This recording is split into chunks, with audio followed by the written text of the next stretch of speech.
This is Mark Waid, writer of Superman Birthright, and you're listening to Krypton Report. Up in the sky, look! It's a bird! It's a plane! It's The Krypton Report.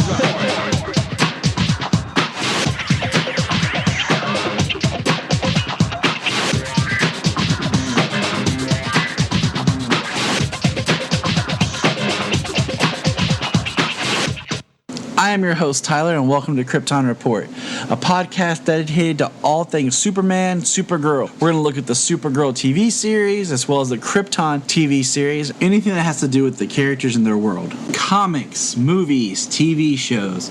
We will talk about everything and anything. We are part of the Southgate Media Group podcasting network. You can find us on Instagram, Twitter, Facebook, at Krypton Report. You can also email us at kryptonreportpod@gmail.com. If you get a chance to go over to iTunes, Apple Podcast, please leave us a review to help us get better. You can find me personal at JTYPatrick on Twitter and everything else. You can buy a Krypton Report t-shirt at tpublic.com. Check it out. They have all sizes, colors, styles of shirts. Just go to tpublic.com and search Krypton Report, and you'll see our logo. And every time you buy a shirt, it helps support other podcasts from southgatemedia.com. Thank you. Enjoy the show. So I wanted to get some quick quotes, and so I decided to ask some of my friends. So I asked Zach Moore from the Always Hold On to Smallville podcast what his thoughts on Metropolis were. Yeah, so Metropolis... I think when we were all watching Smallville back in the day, we were hoping, oh, wow, this will be fun. Maybe one day we'll get a sequel series and they'll call it Metropolis or something, right? I think that's what everybody was speculating, especially in the early years of Smallville, because you had about 5 years into the show, and you're like, okay, how long is the show going to last? Is there going to be a sequel show? Let's turn it into a Superman show. Let's flash forward to the future. Let's call it Metropolis. Obviously, that never happened. The last 2-3 years of Smallville were basically like a reboot of Lois and Clark. So basically their own kind of Metropolis show. So there's that factor. So when you hear there's going to be a show called Metropolis, but it's not going to be connected to Smallville, you're like, what? And I mean, obviously, Smallville ended a few years ago, so that's not. It's not quite the same as when they did Arrow and they did a whole new universe. I think it's a similar feeling, though, because it's like, oh, you're doing an Arrow spinoff. Well, obviously, you're going to spin off Smallville and use Justin Hartley and this whole universe you created. No, we're going to start over. It has nothing to do with the show you've been watching for 10 years. Oh, okay. I mean, if you look back at Smallville, they had a Flash, they had a Supergirl, they had an Arrow, they had an Aquaman, right? They could have done spinoffs of all those characters. They never did. But now you look at the CW today. Cyborg, yeah, that's true. Zatanna, Hawkman, yeah. You could have had spinoffs of a lot of these characters and never did, and then you see that there are shows about them now. So then you see, just in concept, like as a Smallville fan, it's kind of disappointing. There's a Metropolis show that's coming and has nothing to do with Smallville. And then as a whole, or Superman, yeah, exactly. So that's the other thing. The whole concept of the show is, hey, is Metropolis before Superman? It's like, well, why? Why would you do that? Like, maybe like a flashback episode of a Superman show can show you Lex and Lois and all these guys before Superman showed up, but not a whole series. That's just to me that doesn't. I don't know. Like, I'm a Superman fan. I'm going to watch it. I give all these shows a good 10 episodes or first half of first season to decide what I think. So I'm not going to judge it before it comes out. I did the same thing with Gotham, and then I gave up on Gotham halfway through the first season because I didn't like it at all. I thought it was not very good, and not just like because I like Batman. I'm like, this is different. Well, Gotham's a weird show because they started with an idea, then they changed that idea, then they made it a Batman show without Batman, but then they kept putting more young Bruce in there and trying to build up to him being like Batman or something. So Gotham just kept going through all these twists. Like, they didn't have a clear vision what they wanted to do. They kept changing it. And my thought with Metropolis is, one, I have two ideas. One, it would be really neat if during the run of Metropolis, like Lois is investigating, kind of like she did at the beginning of Man of Steel, like these weird instances of a character, someone like this savior, to where like it's during the period where Clark's traveling the world, and she's like trying to find these stories about this mystical, magical savior, and it's kind of like just Superman's in the background. Or two, it's kind of a build-up prequel-esque series building up towards like maybe even Tyler Hoechlin's Superman, and be kind of like his story. That way we could kind of maybe get a Superman eventually and kind of just build off that universe. Because in a sense, like how much can we really do with just Lois Lane and Lex that keeps us interested in? Because, I mean, with Gotham, you have young Bruce, and you know, it kick-started with his murder of his parents, but, you know, you're not going to bring in young Clark Kent. Like, we'll probably never see him. So it's just kind of like, I don't know, like, who are we going to have in the show? Perry White, Lois, maybe Lombard, Lex, maybe Jimmy, you know, like real young Jimmy or something. But like you said, I'm not going to judge, and I'll give it a shot. Yeah, it's getting kind of ridiculous how many Superman shows there are without Superman at this point. Like, obviously, I'm going to defend Smallville because it was like the first, and Clark Kent was the main character, right? That's a little different than what we have now. Yeah, it was. That's a little different. It was an idea of doing a Superboy-esque show without him actually being Superboy, and just, you know, I've never been a fan of the concept of Clark in the costume as a boy, you know, going around doing stuff. I've always liked the Superboy being more of like the Connor, or now the Jonathan Kent story compared to young Clark. Like, even when they did the Superboy TV series, he was in college. Yeah. It's not exactly boy. That's like super young man. Well, and I thought we were past this phase of like from like, you know, the early 2000s was okay. Let's do a superhero show, but let's have no superhero costumes in it. It's like I thought we were past that, but I guess when it comes to Superman, we're still not. Yeah, we're kind of like let's explore his world and universe. Okay, let's do that with him in it. You know, but it's going to be on the DC streaming service. I wonder if it'll be like a 10 episode. You'll kickstart, you know, and not do like a whole 22 or whatever. So we're gearing up for this DC streaming service, so we're not what to expect. I mean, even if he comes on the show, you know, like and then they want to do it to where it explores Superman's adventures, but as well as Lois, and build a different Lex, and it's all before the timeline of Supergirl, and make it about the city and stuff, and it could be good. But I just, like you said, why do we keep having Superman series without Superman? Yeah. So the series finale can be Superman showing up and saving a space plane and all that good stuff, and then, you know, so many options. But yeah, it's mixed emotions when you hear about a show like that and from where I'm sitting. All right. Well, thanks, Zach, for the quote. So, welcome to Krypton Report.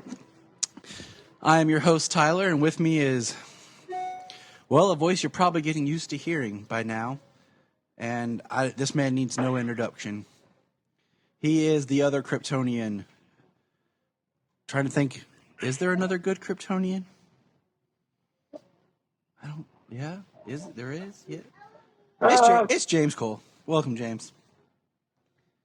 I'm just thinking, like, hey, thanks. Like, we have the house of... You know, there's multiple Kryptonians. Yeah. This is Superman from Earth 2, Mr. James Cole. Batman. There we go. That'll work. And then Superboy Solo's here playing Injustice, which we learned tonight. Injustice, from Solomon's point of view, is a Batman game, but in the James's house, it's a Superman game. So, in my house, it's just whatever my wife and child tell me it is. Right. So we got a really cool trailer for Krypton. So we're going to open up that first. It was called the Legacy trailer. Now, Krypton really is playing to, it seems like it's in its own universe. You know, basically in this trailer, we hear a voice and we see, I think pronouncing his name is going to be Sig-El, who is Kal-El's grandfather. So it's Jor-El's father. And they say your grandson will be the greatest hero, and it's the red cape, but it has the yellow S on the back. So, I mean, that's not a Man of Steel thing. That's not a Supergirl, Superman thing. So it really looks like it's going to be its own pocket universe. What are your thoughts? Well, I've seen in the comics before, and trying to think of what else. But I know I've seen the yellow insignia on the cape before. Initially Krypton was supposed to be part of the cinematic universe, like a prequel to Man of Steel. A lot of the stuff looks similar. In the trailer you get a view of the city, or at least a city from afar. And it kind of looks, the terrain looks somewhat similar to Man of Steel, but the city definitely looks in like the bottle city of Kandor with the multiple tall buildings and things like that. Yeah, I mean, I'm interested in where they're going to go with it like that. But I'll tell you what, when they had that cape, it kind of gave me chills because that was probably, that's how Chris Reeves' cape looked, and it was just awesome to see. Yeah, it was really cool. And I guess that guy who was telling him about his grandson, Adam Strange. Kind of interesting, though. He looks to be in like a jacket and a hoodie. I don't think that's quite the same style of clothing they wear on Krypton. No, so, Adam Strange is. It'd be interesting. Is he hiding out, or? All I know about Adam Strange is he deals with time travel in space. So, and it's neat that it's Adam Strange and not like a Booster Gold, because that would be kind of funny. Yeah. Adam Strange is a character I thought that we would see on Supergirl that we haven't seen yet. Yeah, I don't really know much about Adam Strange myself either. I actually just heard some information about him on another podcast called The Dynamic Duel, Marvel versus DC, which is pretty interesting. They actually pitted Adam Strange versus Star-Lord. That'd be a good match. It was. Spoiler, Adam Strange won. Yeah. So, all right. There you go. Let's give it up for DC. Go DC.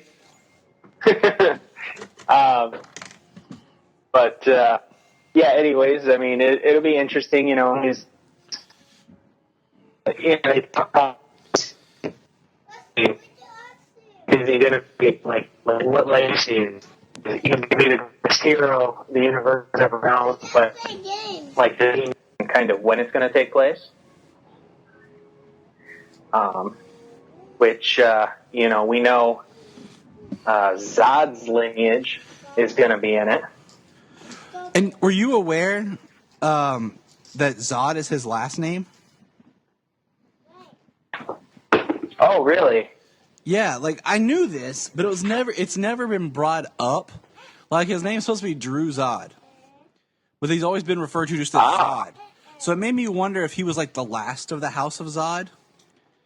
Because I liked in Man of Steel how there's a couple times that, Lara referred to Jor-El as Jor, and Zod referred to him as El. Like there was, so that shows maybe like, in a proper sense, in the Kryptonian culture, you refer to each other by your surname or something. If you're the head, maybe of your house. But just something I thought was interesting that we'd throw out there, that there actually is the House of Zod. But we've never met any other characters from the House of Zod, really.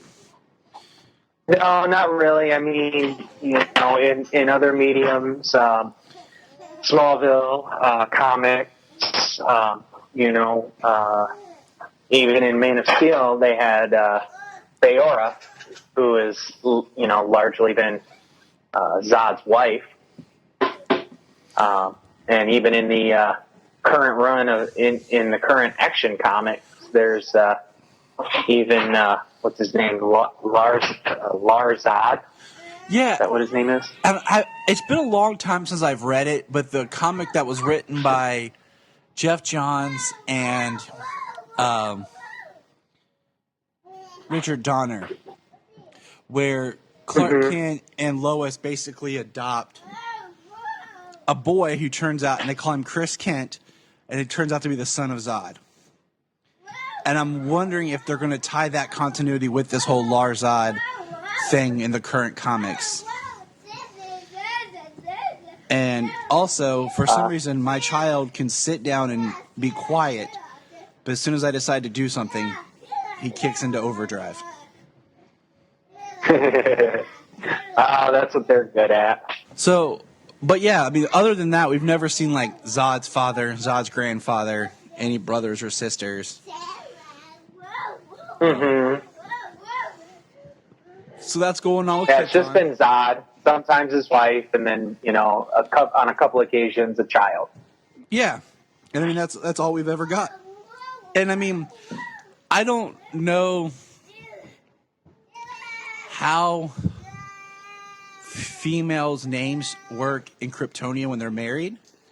But for example, Lara was Lara Lor-Vaughn because a female, her last name is her entire father's name.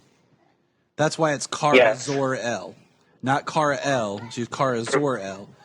And her father is Zorro. Just like if Jor-El would have had a daughter, it would have been whatever her name was, Jor-El.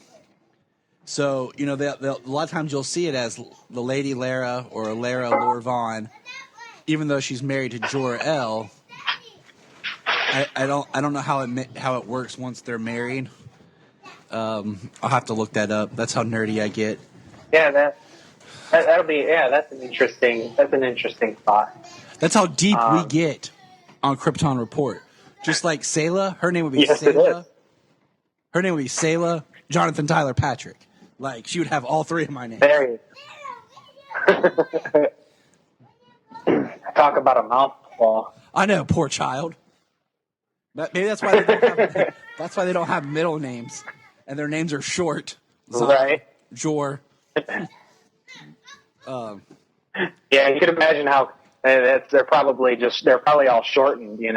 They probably got to like these crazy long names. When you ask somebody in like a Latino family, and they've got like 6 names, and they just run them down. And then you just want to applaud them, like, good job, right? like, way to go. So that's what's going on with Krypton. I'm gearing up more and more for this show. I'm excited. Oh, yeah, me too. It's coming soon. End of next month. Towards the end of next month. Yeah, right now we're about to enter our dry period, and I say that you and I are kind of planning some cool stuff to do during this next, like I said, the dry period, because we know that Supergirl's going off here in an episode. It's going to take a hiatus, and they're going to finish out the Legends run in its time slot. And then, so Supergirl will be back in April. So we're going into a Kryptonian dry spell. Because, Sadly. But we still got other shows. I mean, we got Flash and Arrow and Legends and Black Lightning. So we're good. Like, we ain't going to suffer, Yeah. We're, Flash isn't too bad this season. A lot of the supporting cast has really stepped up in the roles. While Barry, I was actually just discussing, like, he's been in jail so long, like, they're saving the budget.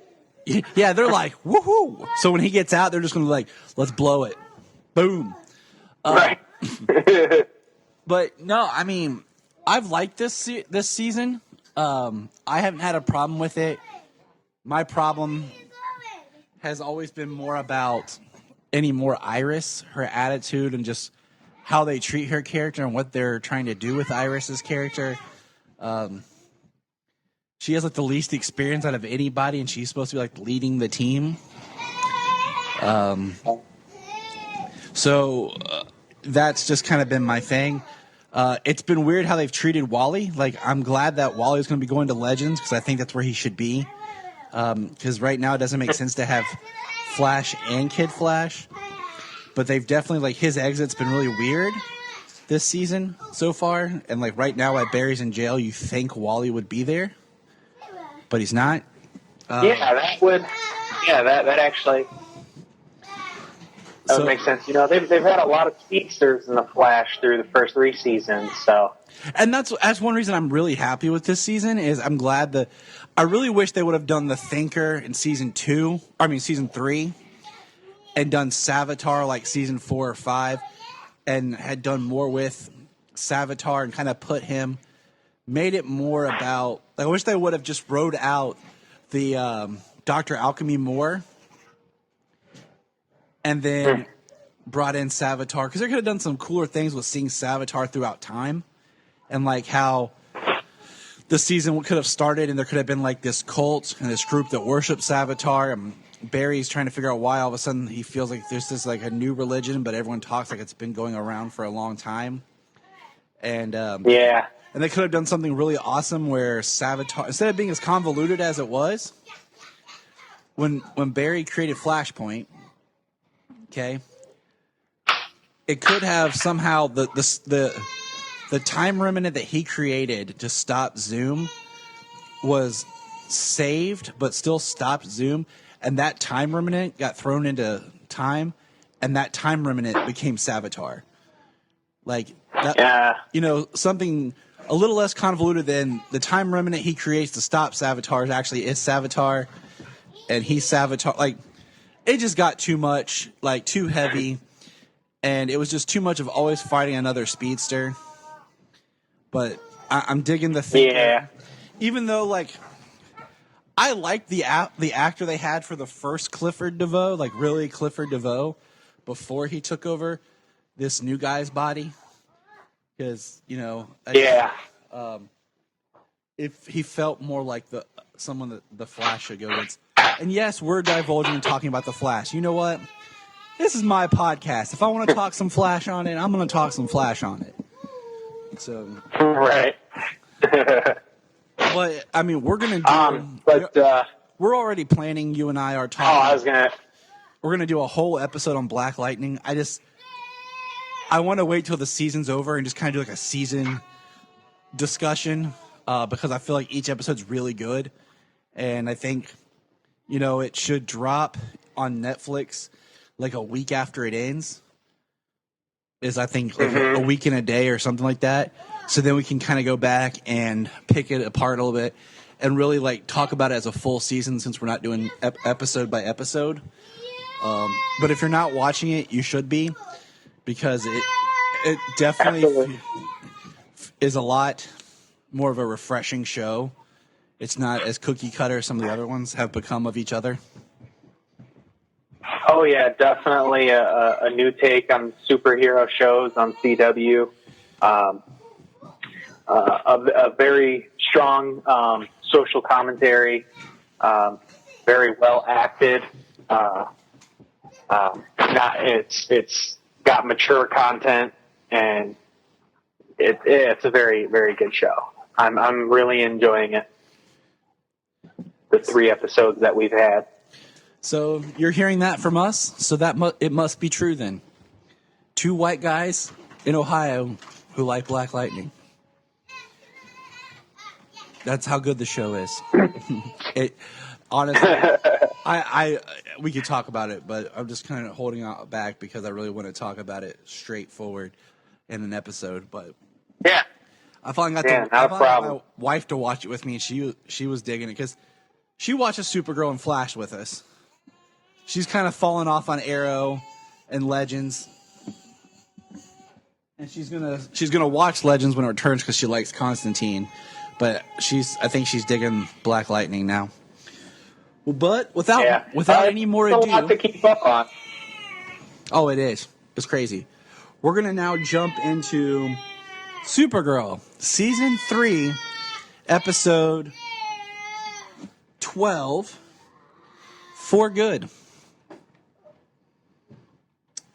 Now, one thing about this episode that I picked up on my second watch that I didn't notice, I want to just throw this out there. Lena calls Mr. Olsen Jimmy. And if you remember in the pilot, he says it's James. Only my mother and the big guy call me Jimmy. Well, I mean, when it comes to a relationship, the dynamic that Lena and Jimmy been developing. I mean, it's a little easier. Somebody your significant other will call you something only they can call you. Exactly, and it's a Speaking small which, thing. occasionally my wife will call me Jimmy, and everybody calls me James. See, I go by my middle name Tyler because my mom liked it better, but my first name's Jonathan, and nobody calls me Jonathan except when you're at the doctor's office or at like some professional thing they call you out. But my wife is the only one who calls me Johnny, and that's like her little term of endearment for me. So it's a small thing that someone might have missed. But I think we also get another line of dialogue that I found really interesting is they mentioned Zod in the future, but then Wynn says, didn't Superman kill Zod? So this Earth Superman killed Zod as well. I think I think they were giving the fans of Man of Steel a bone there. Plus, he's killed Zod in the comic books. He killed Zod in usually Superman different too. Versions of him. In the theatrically released version, not any deleted scenes, alternate cuts, he throws Zod down a pit in the fortress. Okay? Yep. And then, of course, they just drops him down into an icy grave. So, and that's before he decides to reverse time and all that jazz, okay? So let's just say he did kill Zod. I truly believe he killed Zod in many iterations. I have never had any problem with that fact in Man of Steel. Man of Steel being basically my favorite Superman movie. You know what? That's okay. I can't pick, honestly. Honestly, I can't. There's I'd have to cut them all up together to make my favorite. I can tell you my least favorite. But even then, I can't even say that because it holds a special place in my heart just because of timing and my life at the time. So yeah, I won't even say what my least favorite is. Yeah, but moving forward. So the episode opened, we saw Supergirl having a nightmare where she saw rain and fire, and I get very apocalyptic feeling, with rain. I almost felt they should bust out the Book of Ra and it should have some sort of Book of Revelation that talked about the rain coming down and what was supposed to be the end of Ra or something, and it's this whole prophecy, and that's kind of what rain is. I feel like there should be some more mythological, because they touched on the religious aspect and everything with rain and the priestesses. And that guy, I can't remember his name, who was, started the cult about Supergirl, but then he switched sides. So I feel like it'd be kind of neat if they did more of this epic, apocalyptic prophecy with rain. And now we know that there's other world killers. There's two more, Pestilence and Purity, which just sounds like there should be four horsemen. The apocalypse. Yeah, they need one more.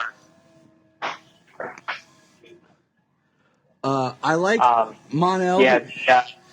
The religious stuff will be interesting. They've done the messianic complex for Superman, which is kind of weird how they've gone from how he was more of a Moses.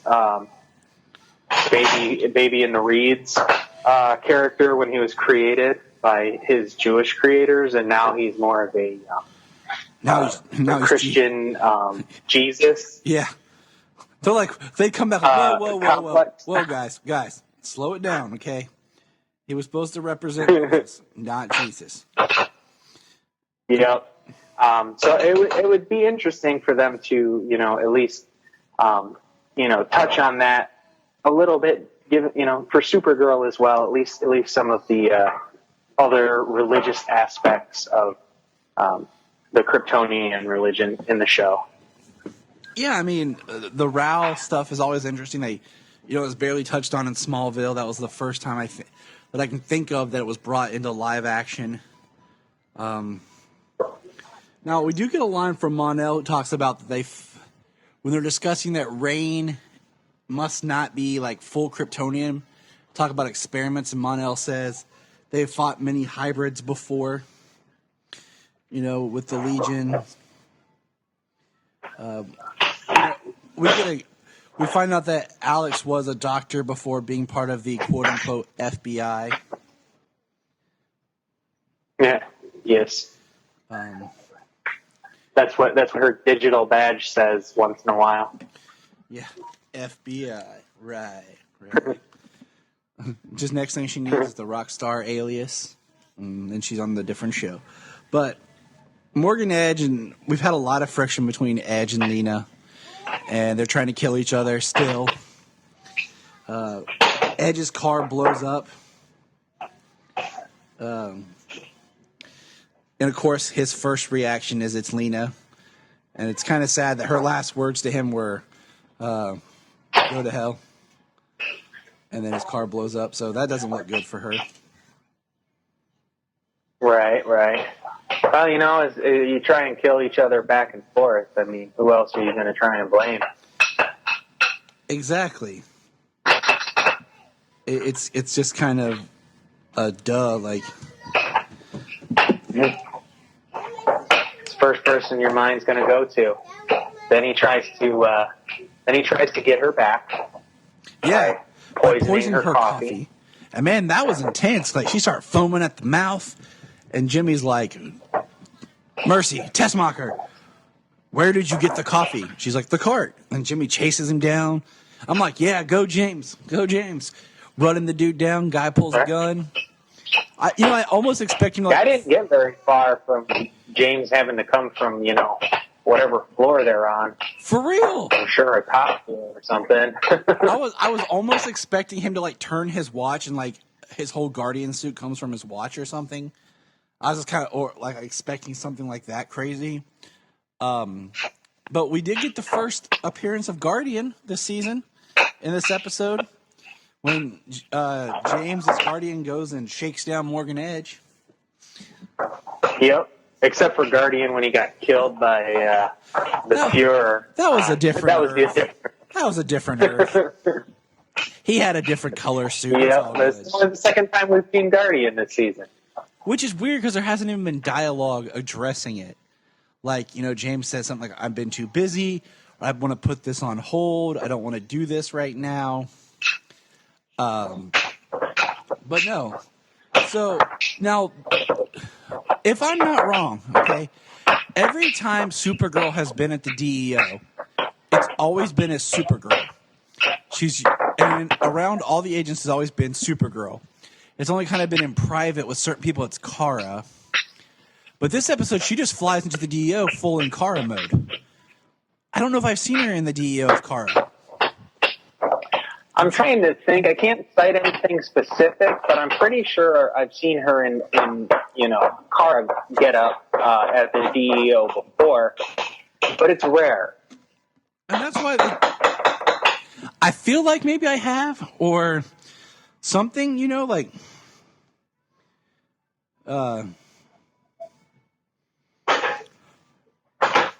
That's something we'd have to find in a rewatch of the series so far. Yep. For season 2 and 3. We'll have to put that on our Invisible Now rewatch tally board list. And we'll just have to binge seasons 1, 2, and see what we can find out. But I just, she flew Lena there, and of course, one thing I love about this show is I love getting to see all the different powers. And, Alex, with her doctor background, says with Lena being poisoned, they're not sure what kind of poison. They need to bring her heart rate down and put her on hypothermia. So what happens? Freeze breath. Just makes her cold. And now He drops her temperature really fast. She spiked from 100 plus degrees straight down to like 80 something. which is awesome. I wish I had that available to me. Right? One thing we forgot. Hey, it's like the opposite in Smallville when Jimmy and Lois are freezing. Clark just does a wide heat vision beam, just slightly radiates enough and warms him up, and then he's gone. Exactly. They're very versatile in being able to use their abilities. My favorite's how they are learning their abilities in one episode, and then the next one they've mastered it. Let's say it was originally when Alex was talking about being a doctor, because she was doing the tests on Sam. Sam, who's trying to keep everything on the down low about what's going on with her. And I was thinking, like, they say that the tests come back negative, and I'm like, that's like one of the worst things ever, when you know something's wrong, but every test comes back negative, and you almost wish it would come back positive just so you know what it is and how to fight it. But being stuck in that unknown of, yeah, it's negative, and you're just like, then what's wrong with me is like the worst feeling. Yeah, absolutely. Like, what are you going to do? Like, you can't do anything at that point. Just keep worrying. So, on a side note, too, we haven't seen John Jones' dad in a while. I'm kind of missing him. Just throwing that out there. Just one of those things I'm going to keep my eyes out for. And I'm really sad how underplayed Martian Manhunter is. His abilities, his powers, just, like he could be out there really kicking some butt. And I feel like he's always downplayed. He just kind of that was he kind of is. I mean, he's definitely been in the habit of using his powers a little more since the first season, as he started to get back in touch with his powers, because he hasn't used them in so long, except for staying in Hank Henshaw form. But him being such a powerful character, Superman level, and some would debate even more powerful. With his extra various abilities, but he's majorly downplayed. There's a lot he could be doing in Supergirl, but he really holds back. And I just kind of wish that maybe they had created something that caused him to be held back, but that's another conversation. Now, I don't know if you know this, but somehow I missed something where all of a sudden they start talking about a vanishing bullet. I don't know how they got there, but they start talking about a vanishing bullet. And then I did catch a little bit of that. The autopsy or something that they performed on the guy who poisoned Lena when Jimmy was trying to catch him.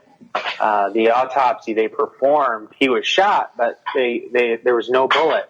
Okay, there was no exit wound, but there was no bullet to be found. All right, so that's the part I missed. It was on that guy. Now, of course, Lena, it sparks something in her. She traces the bullet, and we find out that Lillian's back. Now, did you think for a second that Lillian poisoned her own daughter? Like, I kind of had that, because she says she's there to kill Edge, because Edge is trying to kill her daughter. But I almost thought that maybe Lillian, poisoned her just to, draw out, draw the conflict more. I wasn't sure, but it did feel that kind of way for a second. I don't know. That thought never really occurred to me. Maybe I'm just that she's just a Luthor, so I watch too much Smallville. Yeah, right. They're always trying to kill each other. And we have a good conversation where Lillian's like, "Why are you trying to be Cat Grant when you can be Lena Luthor?"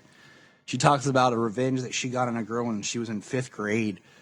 And it sparked something in Lena that she is a thinker. She is, a chess player. She steps ahead. And the irony is Lena actually has to save Morgan Edge because her mom's going to kill him. Mm-hmm. And she takes Kara and I do like the way when talking about how she's a thinker, how she said she's even more devious, that she can be if she applied herself. She could be even more devious than Lex Luthor. Because Lex Luthor's more emotional, more hot-headed.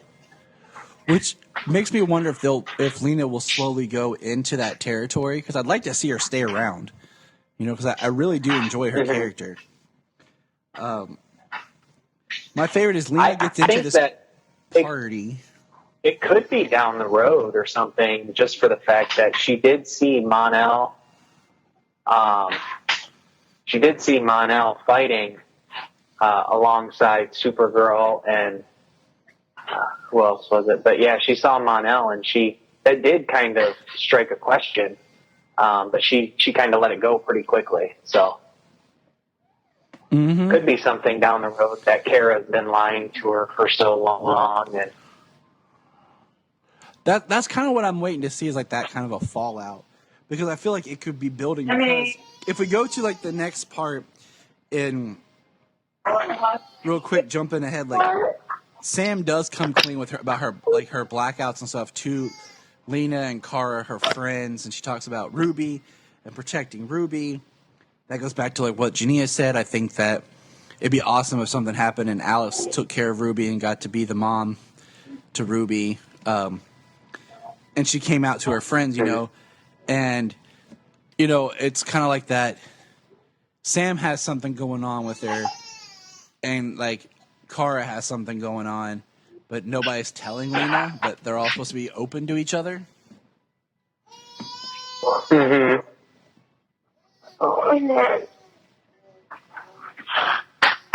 Yeah, lies in these shows, lies definitely have a way of making the characters, especially villainous characters,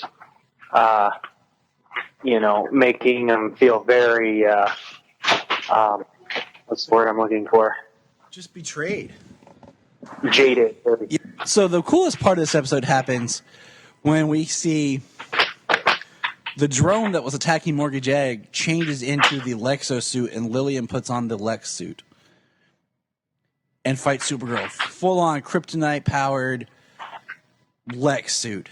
How did that make you feel? Well, one, I thought it was really cool to actually finally see the Lexo suit in live action, and Yes. I must admit that they did a very good job.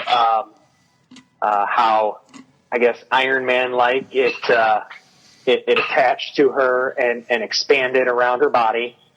They did a very good job, especially for it being on television.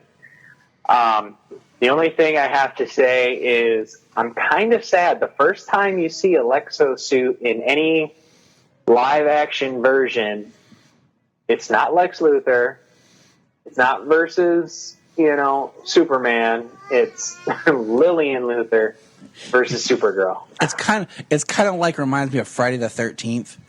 The first time you meet the killer, it's his mom. And then he comes back as the killer. Right.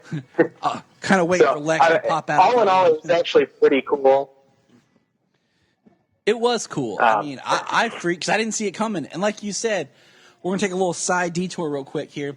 One character I think would be awesome to see appear, I think it'd be better on the TV series than in the films, is John Henry Irons. But I think the hard part about him would, how do you bring in Steel and not make him feel like Iron Man? I've thought about this, and I think the best way we could do it is maybe make him the Steel suit is a Kryptonian battle armor that's like maybe more of a liquid metal. That could be really neat.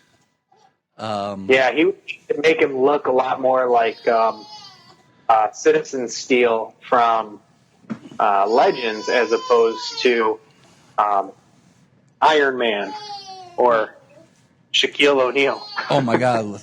Everyone talks about how bad Batman and Robin is, but my God, have they seen Catwoman or Steel? Because Steel is the worst DC movie ever made. I have not seen Steel since I don't know, what year did it come out? 97. That was the year that Steel, Spawn, Batman and Robin all came out. Was it 97? Wow. Yeah. Yeah. So I only saw it once when I was 12 years old. Yep. I saw it once when I was 12 years old because my aunt took me to see it. I wanted to see Spawn, but she took us to see Steel, which I get it.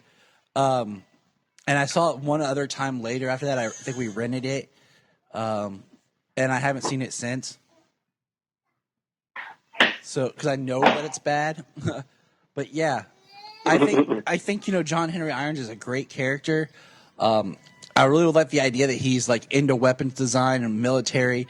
And then, he leaves the service and is having a hard time finding a job, takes that construction worker job, gets saved by Superman, and then Superman gets hurt. Or if we want to do Supergirl or whatever, and then because of the inspiration becomes Steel, literally the Man of Steel. I think it's a great arc, great story, great reasoning. They could definitely do something like that, and I think it would probably work better on television. But you just don't want him to make him look like an Iron Man character.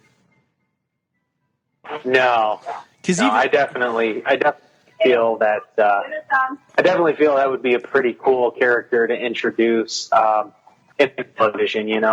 They don't have too many like super family members out there. People only know Superman. Few people know Superboy, and a few people know Supergirl. Now, and Superboy would be interesting if it was like Earth 2 evil Superboy Prime. They brought him in or something. Mm-hmm. Like that could be neat. It's like an arc for Supergirl and Superman to stop. Part of me even thinks that why not? Like you and I talked about Superman versus the Elite. Why not just do like Supergirl versus the Elite kind of thing? They've already done several Superman-based stories with Supergirl. Why not do kind of her versus the Elite? Because that could be a really cool couple episode arc, But the other thing I was going to say is like Iron Man, like when they redid RoboCop, the original RoboCop, I feel like he's a robot. When they redid RoboCop, which I didn't mind the remake, but it felt more like an Iron Man guy in a suit than a man who's actually a machine. You know what I'm saying? Well, I don't know. I mean, I liked the new one because the one thing they did was they focused more on Alex Murphy, as a person, as a guy with family. Yes. When they show that he's just literally like a head and a heart and lungs, like he has nothing left to him. That part that's pretty deep, pretty far from. I thought that scene was awesome. Like it was really out there when they did it. But that was the first time I saw Bill Cannon before they went flag.